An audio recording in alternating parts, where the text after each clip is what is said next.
Oh, it was absolutely, to have a job in Fords, it was just something else. You were considered made for life, basically, because the plant had been there since 1917, and generations of people had worked there, and it carried on down through the year. Somebody's son might come in. If something happened, I think there was one gentleman and his father was killed in the foundry in Fords, and he actually joined the firm when he was quite young. So they did look after their employees. The pay was good. For Henry Ford always maintained that by increasing pay you got better workers, and it was true. And we had only the one shift in Cork. You had regular pay, you had regular overtime, you had pension, and you thought if you went in there at 18, you expected to be there until you retired. Security. That was the main thing. It was obviously one of the best jobs in Cork. That was the main thing, was security. But then you became part of the Ford family. Took about 6 months maybe before you got into that kind of grip, and then once you're part of the family, and even to this day, you still meet your colleagues from Fords, and they're it's like a big Ford family. Well, at the time, it was probably one of the best jobs in the city. Fords, and Dunlops were good. The examiner office, they were all fairly good jobs at the time. It paid your wages, it paid the way, and it sent boxes down to Crosshaven to be made into chalets and things. And as I said, when I told him I was getting the job in Fords, he said throw away the benefit of a job for life, because Fords had a good reputation as an employer. Like they were, the money was always good.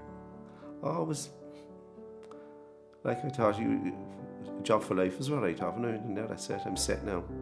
I'm set now. This is it. Because it was the Fords and Dunlops. Like if you got in there, you were, before we say Pfizer's were out now, and there's a few of the chemical factories going.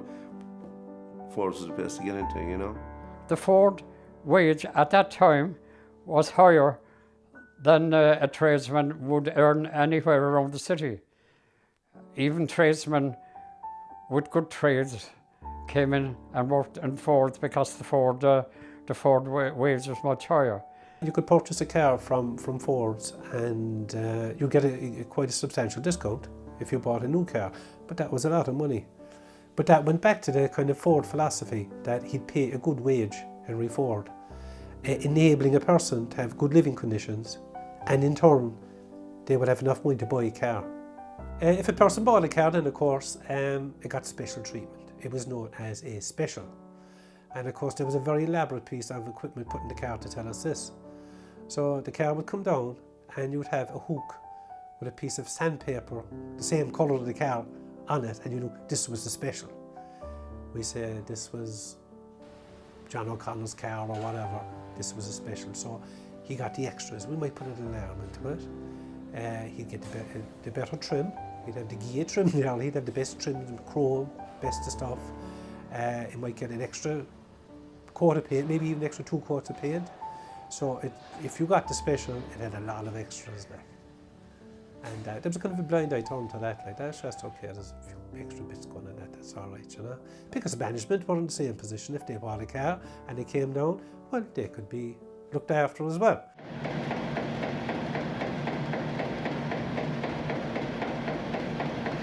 It was fantastic.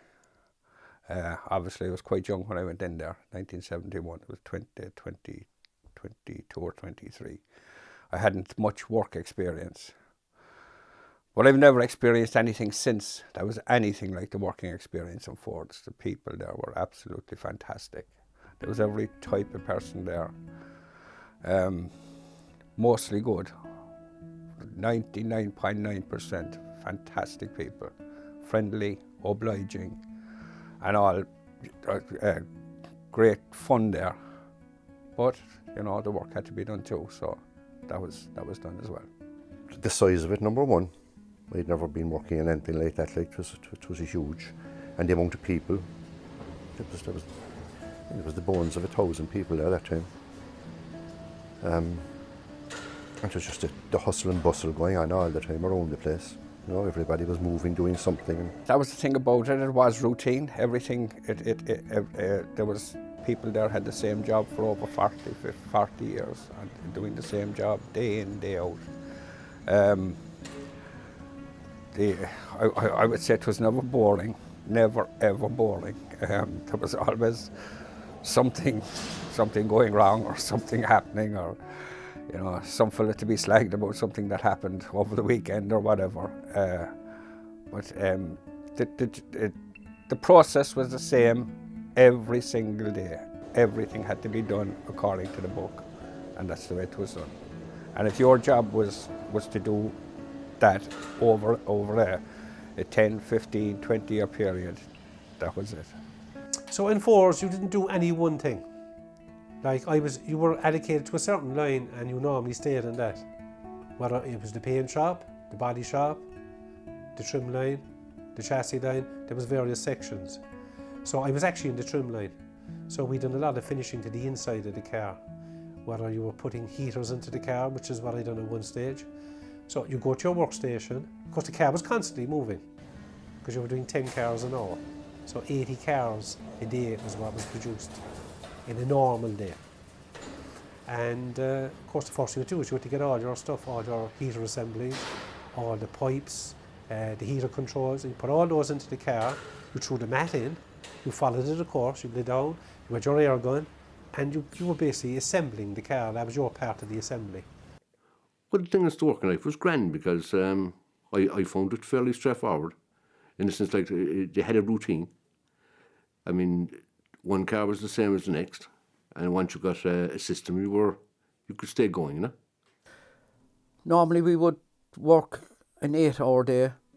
Sometimes if we were busy, if the car sales were good, we'd work 9 hours. You were doing a car every 8 minutes or 10 minutes, depending on how their schedules fitted in. You might have to fit headlights on a car, and every 8 minutes you moved into the next car. You had your stock prepared on the bench maybe there on the side, and you went in and you did that.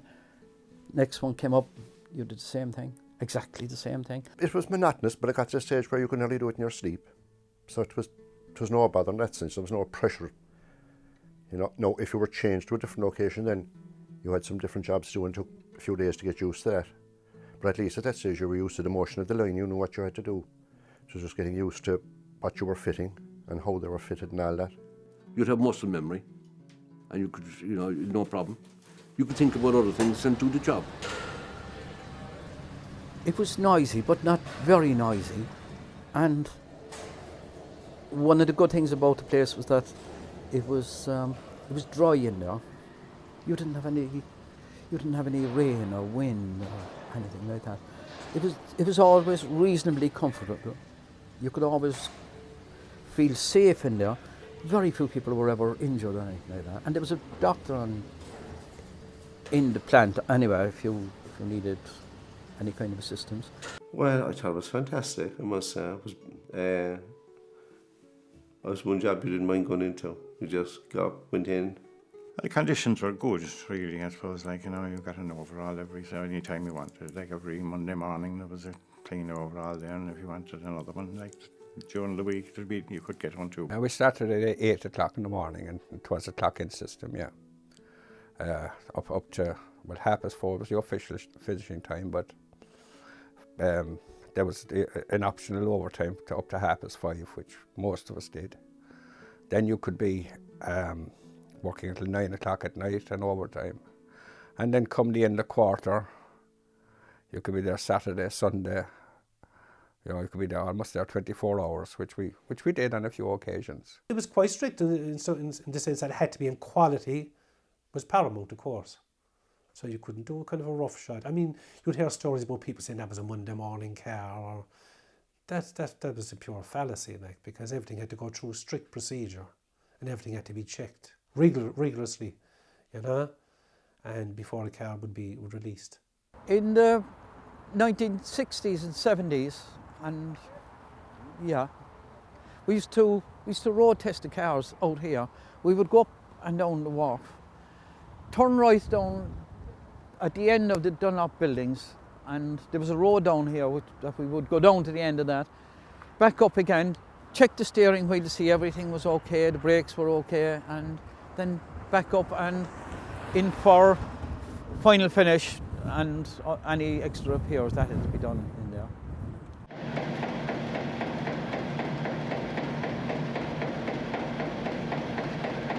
There was a lot of social activities went on there as well. There was interdepartment football every year.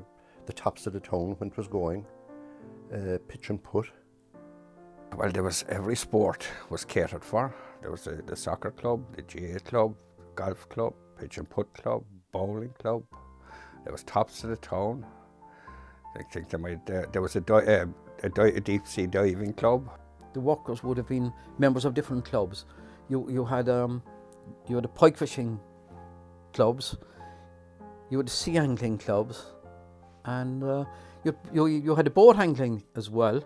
They had a very good soccer team prior to the 60s that had played, and they had won the FAI Cup, Fordsons, but they always had very, very good soccer players. They had people who would have had experience in the League of Ireland, like Tommy Collins. There was a lot of very good. So when it came to the soccer teams, if you look at any of the photographs and you go along, every second one was factory, office, manager, you know, they were all, and the same happened within the GA. And then you had Tops of the Town. Tops of the Town was a commercial thing run by players, cigarettes. Singing and dancing and all this show, like just a full show, like that different. It was for factories and businesses like that that were willing to. Sunbeam had one now. Sunbeam was going at the time, and awards and all the different people around.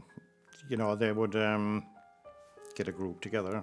And we always had the Tops of the Town unit in Forth, you know, certain fellas, and we'd write scripts and all the fellas would produce, and then all the members of the cast, kind of a review sort of thing, they'd all be members of Fords or Ford families. And that was great fun. That came up every year. There was a lot of rehearsals and a lot of nights in the pub after the rehearsals, and sometimes you might even find it hard in the middle of a show, when just before people went on the show, to get them out of the pub, because there was a lot of social activity. But what I do remember is if you took a break maybe and you went upstairs, there was a lot of people playing drafts. People were very big into drafts at the time, and some people just get quite angry if they lost the game, because with the game of drafts, like you could capture one man, you could lose 5 and lose the game, and often some fella would get pretty upset and the ball would be kicked up in the air, you know, be happy about that at all. He thought he was going to win the game, like, the next thing he was being set up for a move and lost the whole lot, you know. But I think they had Munster champion drafts players and everything there, like. But there was a lot of interest there, and there were people in Ford that you could depend on to give you advice on almost anything. I was involved with photography at the time, and there was always 4 or 5 people there that you knew you could depend on if you wanted any kind of help in any way. No matter what you wanted to know, you had somebody working at Ford who was an expert on it. When I bought my house that I had lived in for 40 years afterwards or more, there was an awful lot to be done. I had plumbing to do, I had plastering to do. I knew nothing about those trades, but I had experts, and they could tell me. There was plumbers, there were plasterers, they could tell me do this and do that, and I was able to work away. You could follow your own pursuits and have your own hobbies and things like that, and you didn't have any worries, whereas if you were working for other companies or even for yourself, you had to make a choice. Like the hobby had to take second place when it came to the thing. But I met a guy down there one time, and he talked me into getting involved in parachuting. Okay, he did 3 jumps and I finished up doing a lot more. Well, I know the first time I did it, I can remember the first jump I did was, my reaction was when I let go of the strap was, Jesus, why did I leave go for? And after that it was elation, you know.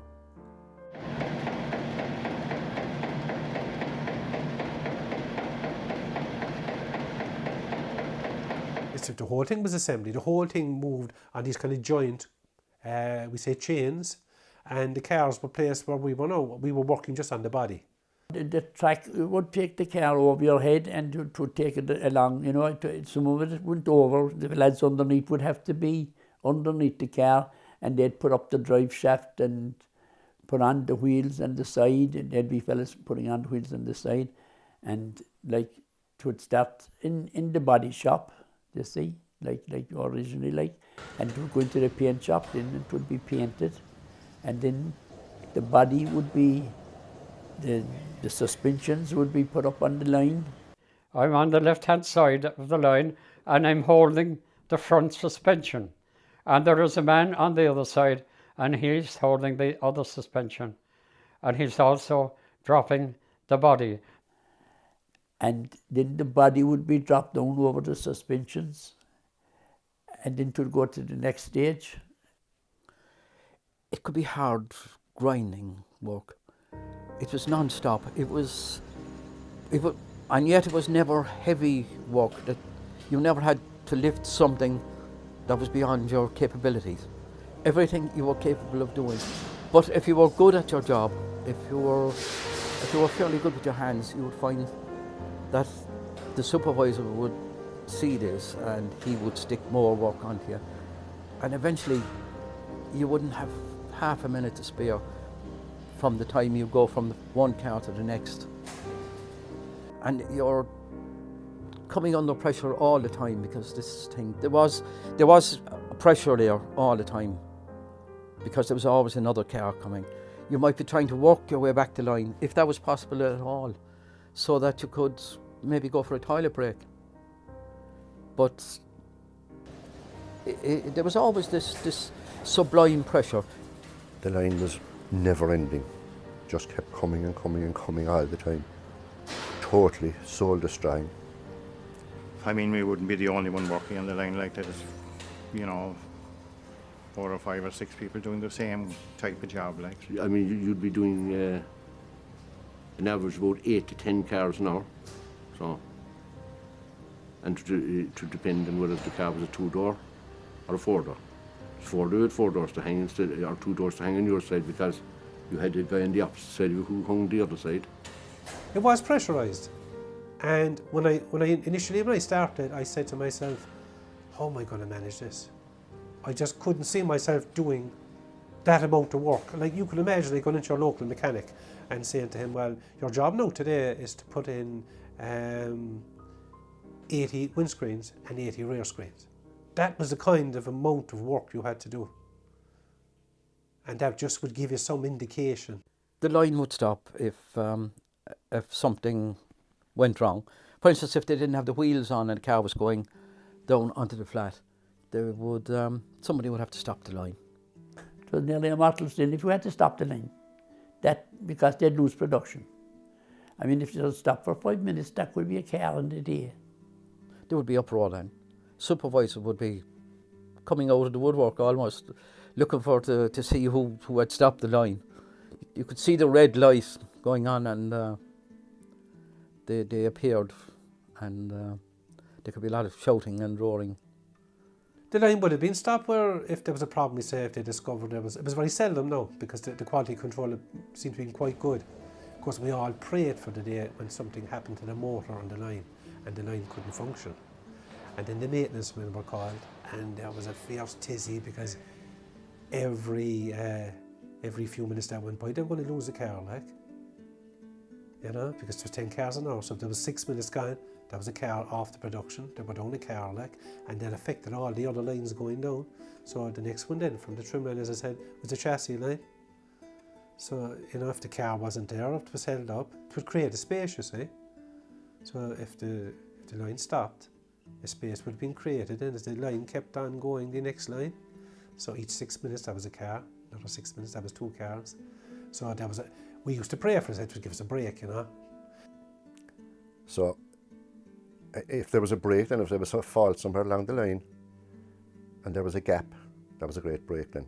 You know, it might be a fault back the line, they'd have to stop the line or maybe stop some of the cars before they'd get the fault rectified and then to come on again. But during that time, there was a great old break, like, so you made the best of it. Oh, there was a button.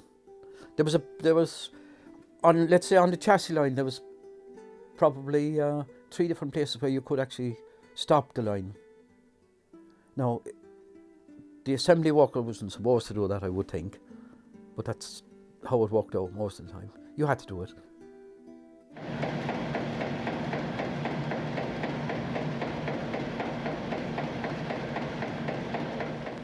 In the evening, fellas would be rushing to get out of the car park to get away fast because with the 800 people coming out, you know, it'd be chock-a-block. And he used to get a spin, he had in the car, but he used to get a spin. And he'd go down what we used to call the lower level, which was nearer to the gate. So that when the bell went, he'd make a dash, he'd be out the gate. And he went down one day, and every so often there'd be a clamp down. Don't go near the clocks, don't go down until 4:30, you're not to be queuing up with the clocks.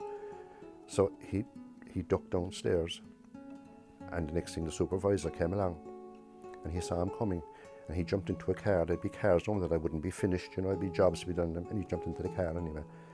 And he ducked down inside the car, and your man passed on, and next thing the bell went. And he went to open the door and there was no handles on the inside of the car and he couldn't get out of the car. Let me out, let me out, let me out. And no one would leave him out for blackguarding. We had 2 guys who were bleeding brakes, because to bleed brakes you needed 2 people. You needed one guy up on top to press the pedal, and you needed another guy down below who had to open the 4 bleeders. There was a bleeder on each road wheel. So Arthur was down below. Arthur would open the bleeders, 1, 2, 3, 4, with a pipe into each, and this was drained off into some kind of storage tank. Jack was up on top, and Jack put a connection onto the brake master cylinder. Then he went back into the car and he would press the brake furiously to get the brake fluid in and get the bubbles out of the thing. And when he was finished, he'd shout down to Arthur, "Arthur!"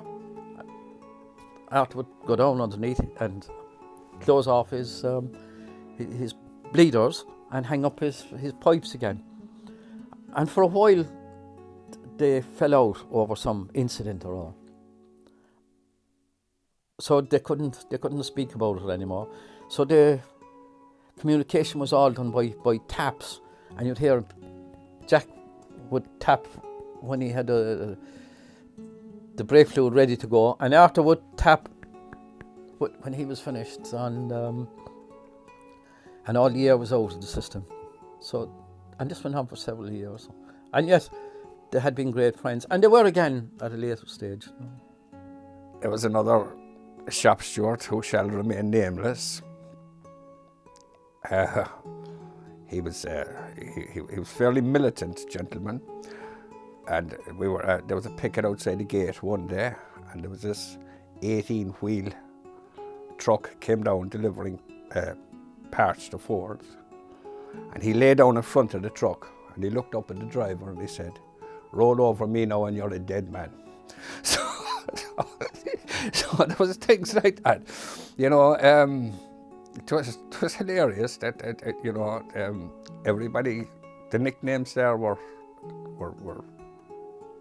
nearly everybody had a nickname anyway to start with. That I know the beards weren't that common, you know, and he had a beard. He was a musician too, and this other chap, Mick Field, said one day, "Look at him, he's like a Fuzzy Wuzzy," and it stuck.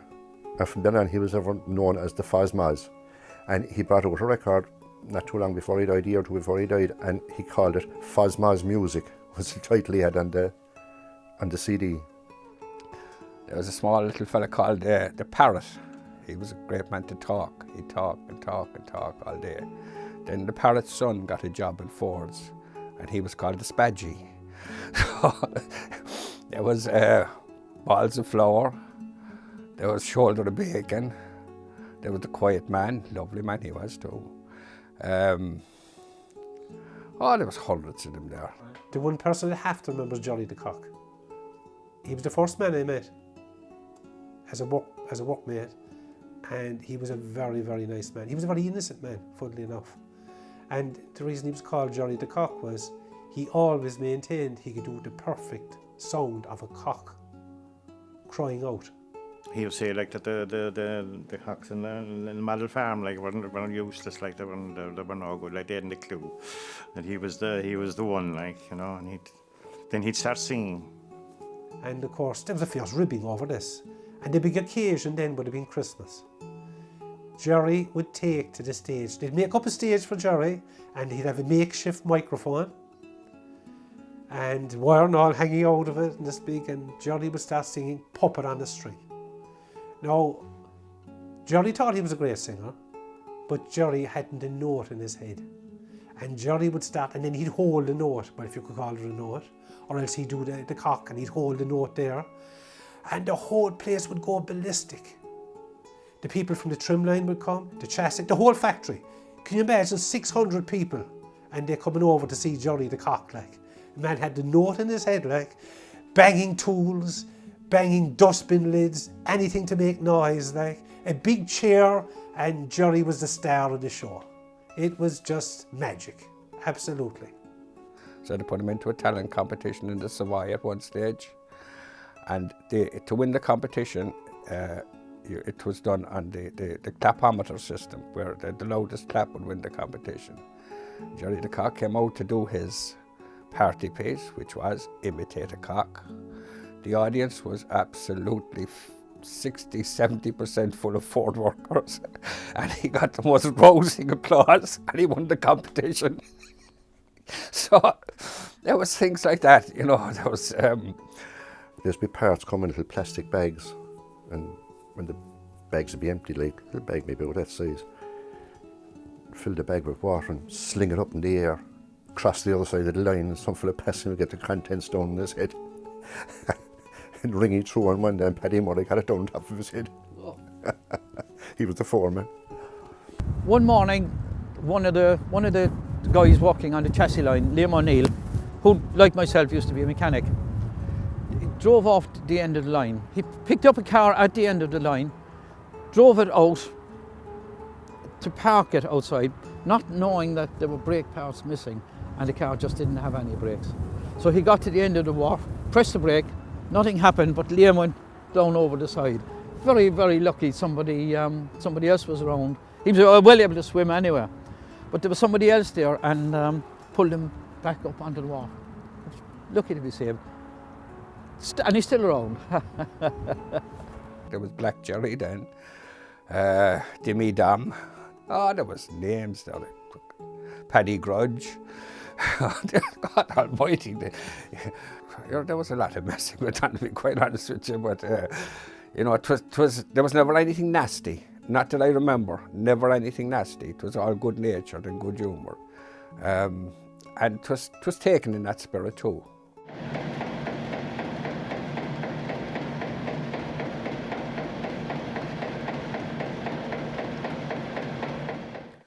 Well, we knew things were not good. There was a slowdown in the economy anyway. Car sales were going down. From the very first day of the EEC, we knew that part of the rationalisation programme would be the removal of the ban on bringing in built-up cars. Prior to that, what happened was that any company importing cars into Ireland had to have either manufacturing or some other plant within Ireland,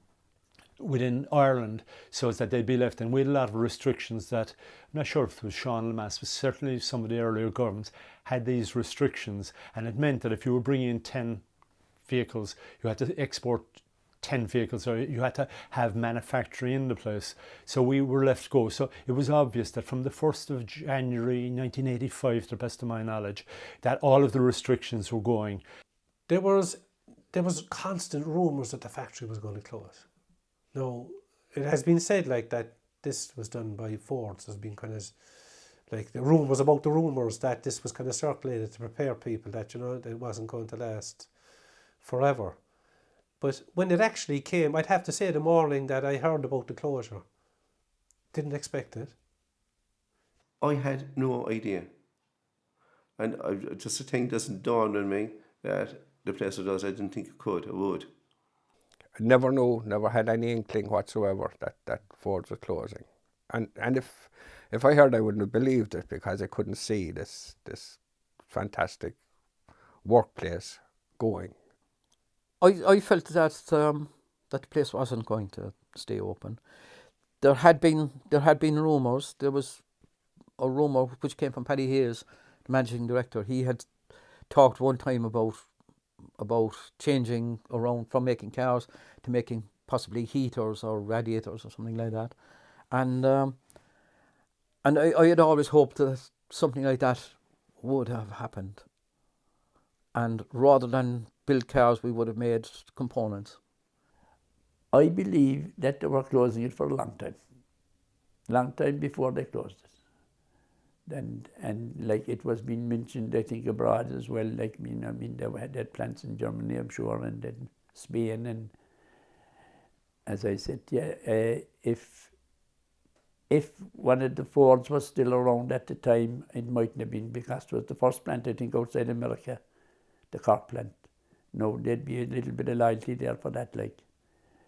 But I mean, like the plant in Dagenham were probably doing 1,000 a day, where we were on doing 90 a day, you know, so like the production wouldn't be big. The point was the factory was so small that it couldn't even support one robot. At that period, a lot of the production in car plants all over the world, a lot of the workers were being taken over by robots. And there were rumours around the place, buzzes as we knew them in Fords, that the man with the keys was coming. Every time an executive came in to Fords, he was the man with the keys. The man with the keys was always going to be the man with the key to lock the gate and close the plant.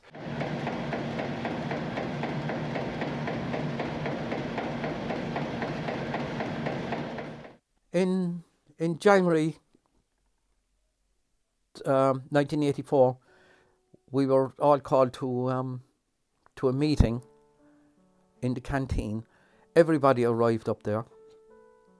Staff, workers, everybody. Well, as far as I was concerned, we were called up to the canteen, and I, and a lot of people as well, assumed that it was something to do with the launch of a new car that was going to be announced. And we were addressed by the managing director, Paddy Hayes, at the time, and he told us that the factory was going to close down sometime in that year. So some people took it very, very badly. Others, like myself, were not surprised. I sort of expected it, because I felt we had come to a natural end anyway. Some people were extremely upset. I tell you now, there was a lot of fellas there, and if I can remember rightly, when Paddy Hayes said that they were closing down, there was a lot of tears coming into fellas' eyes, because there was some of them lads never got a job after, like. I heard other people saying after that they knew it was coming. I don't know, I didn't anyway. But as far as I was concerned, it was a bombshell. Shock.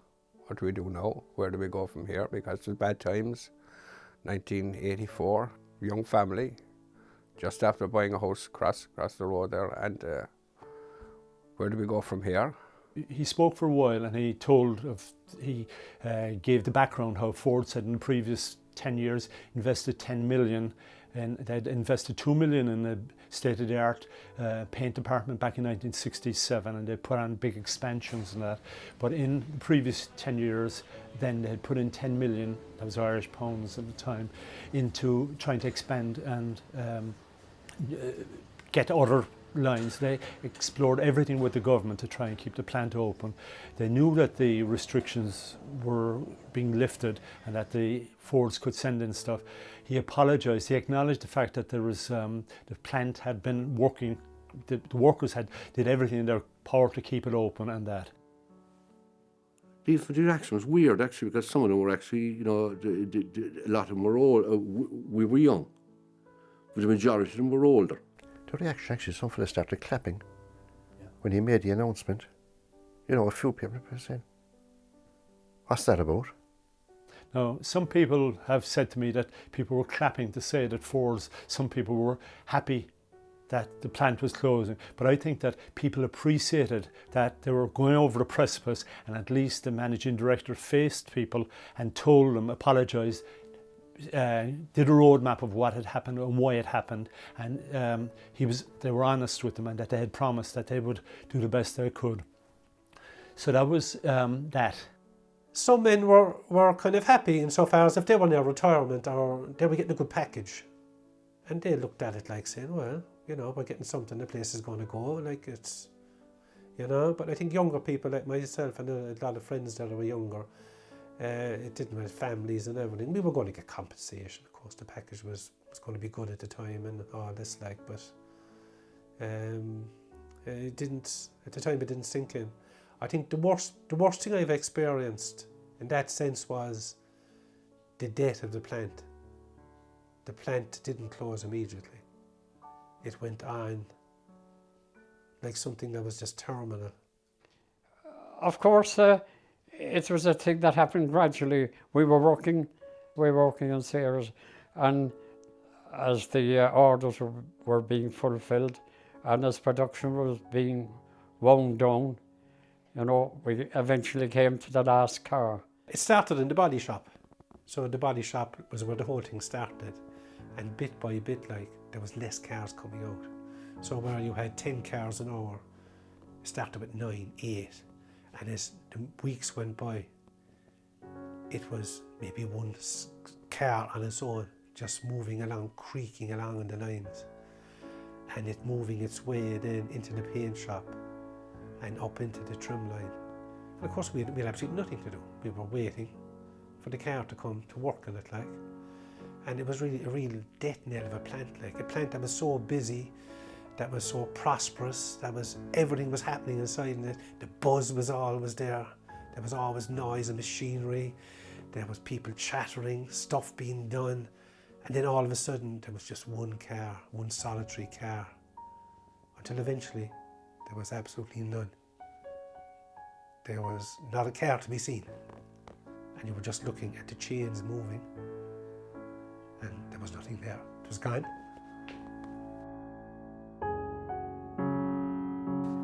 In August the 13th, on a Friday, the factory finally closed and everybody just left the place. Most people just left empty-handed, like the day that they arrived in the place, and a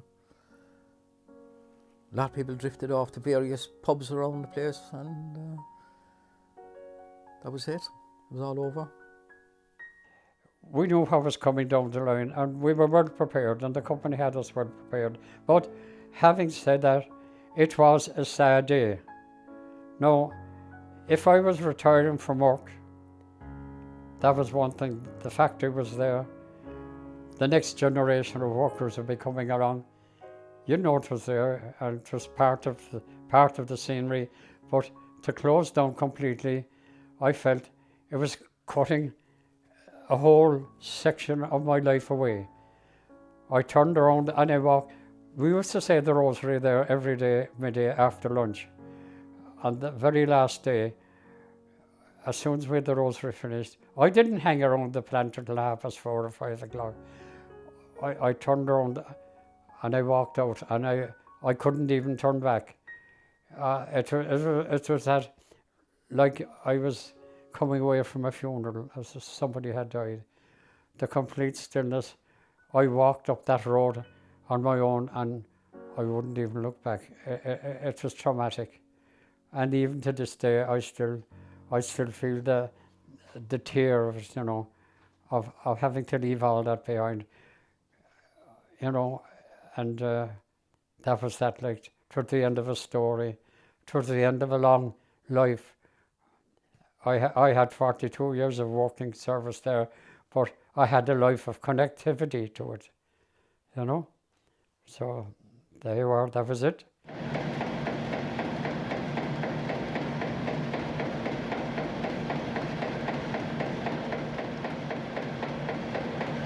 had a huge impact on me. I had to find a job.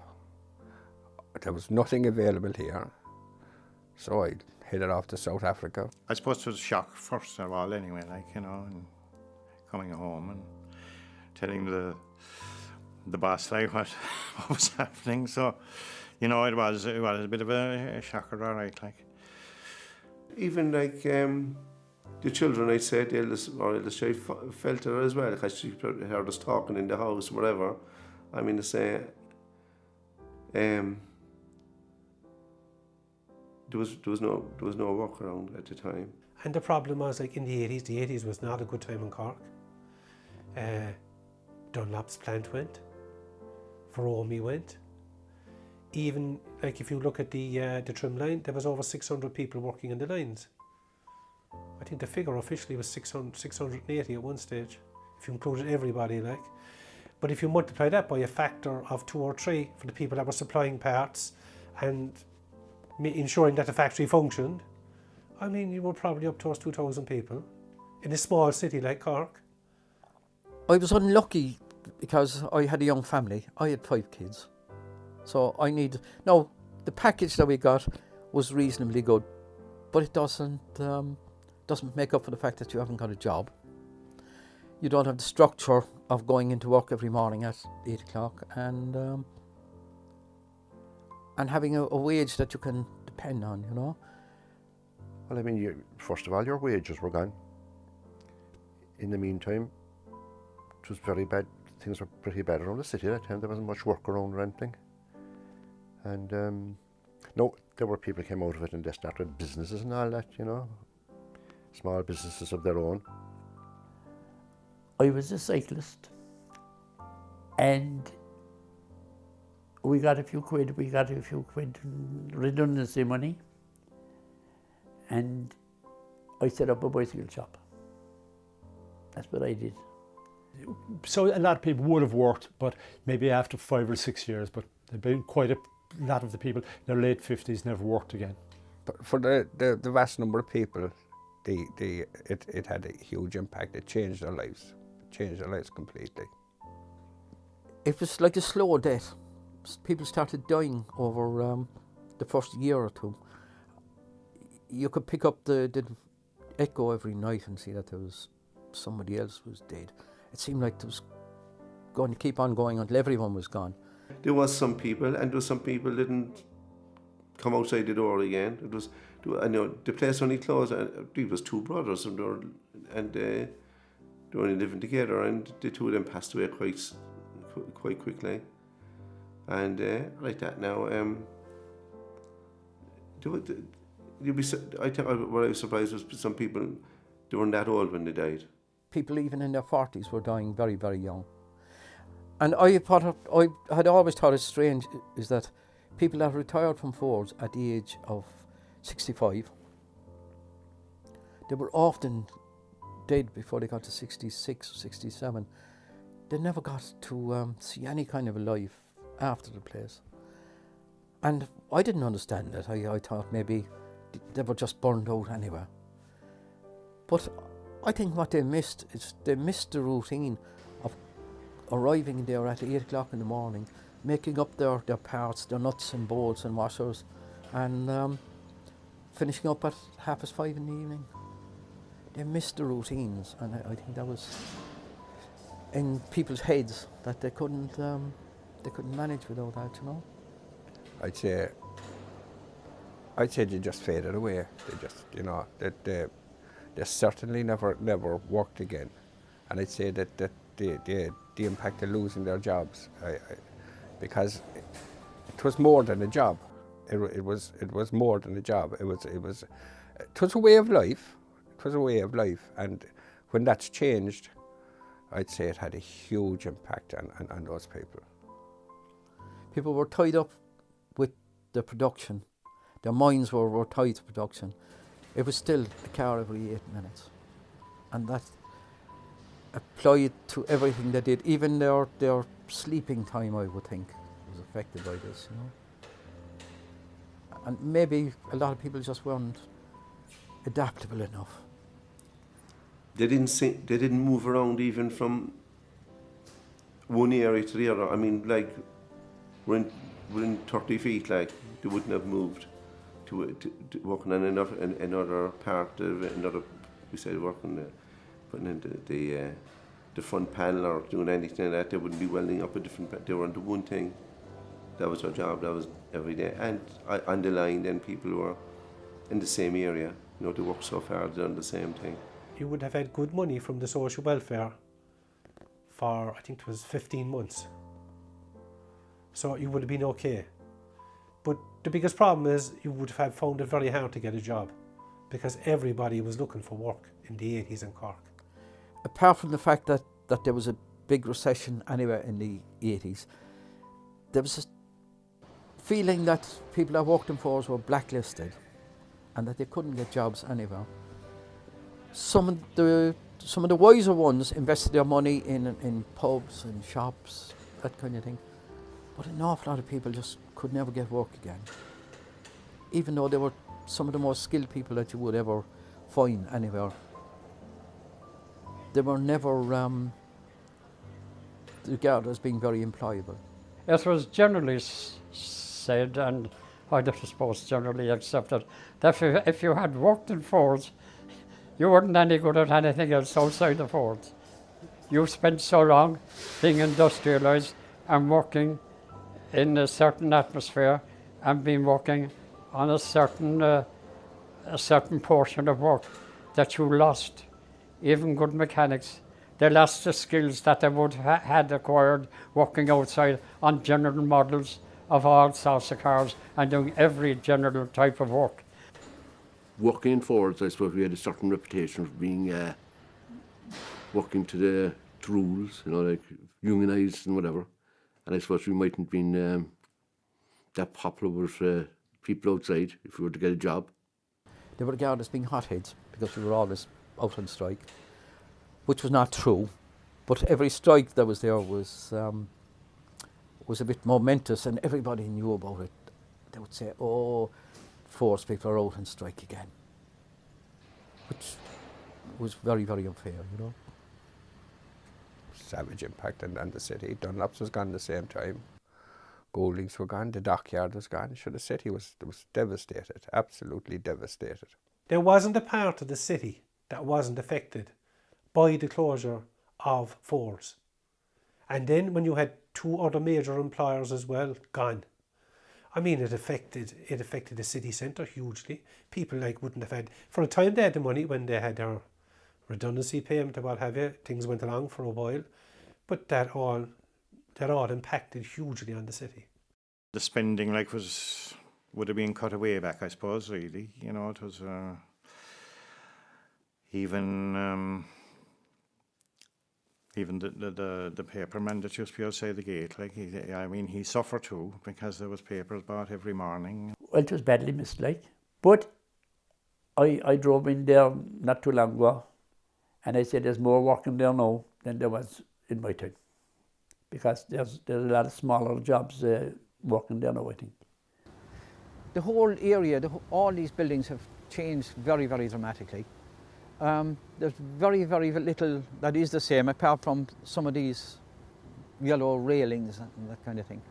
The floors have changed. They've filled in the pits that the cars went over, and all the old machinery has gone out of the place, obviously.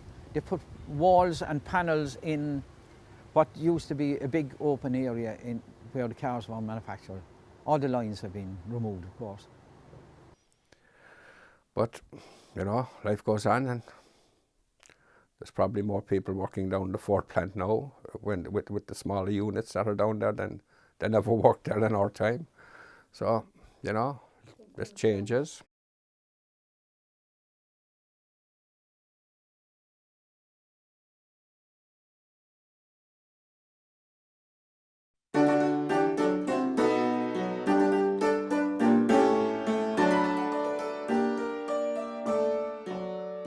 Oh, come back, Henry Ford, to our land. When you were there, you gave us a helping hand. But now we're out of labour, We got no checks and paper that you used to shout, Henry Ford. And you came from Detroit, Henry Ford. The country boys came to Henry Ford. But now we're on our uppers, we're scrounging for our suppers. Oh, come back again, Henry Ford. For when you forsake us, all the pubs forsook us. Oh, come back again, Henry Ford. Since you shut down Henry Ford, we tramped all over town, Henry Ford. But truth to tell, I'm wearing well and knocking out airy times. But time moves on, our friends are gone, and the sounds of the night will pass. So we'll drink to our health, 'tis our only wealth, when they're putting us out on grass. Yo! Tremendous.